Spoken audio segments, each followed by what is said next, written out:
Ah si, et du coup j'allais oublier aussi par rapport au sport, là comme je vous ai dit que j'avais pas fait toutes mes séances, comment je fais après. Parce que j'ai eu aussi une conversation avec une cliente par rapport à ça et je le dis généralement à mes clients quand ça leur arrive.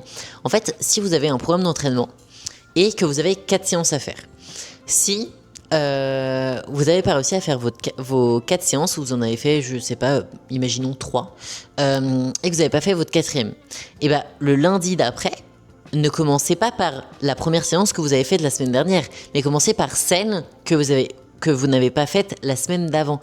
Comme ça, au moins, tout le volume musculaire calculé sur votre programme, vous l'aurez fait. Et en fait, votre corps, il va pas réfléchir à si, ok, elle a fait ces 4 séances-là sur la semaine, il faut absolument que ça commence tel jour et par cet exercice-là. Non. Votre corps, il s'en fout totalement de ça. Il ne prend pas en compte tout ça. Et donc, le plus simple à faire, c'est justement de reprendre à la séance où vous êtes arrivé et ensuite vous rattrapez. Alors, soit vous rattrapez, ou soit, en fait, à chaque fois, vous aurez une séance en décalage. Mais si ça vous stresse pas trop d'avoir une séance en décalage, c'est pas très grave et juste vous reprenez après tout simplement votre rythme. Mais voilà, c'était la petite précision par rapport au training. En fait, le principal, c'est de faire toutes ces séances et pas forcément de faire cette séance tel jour.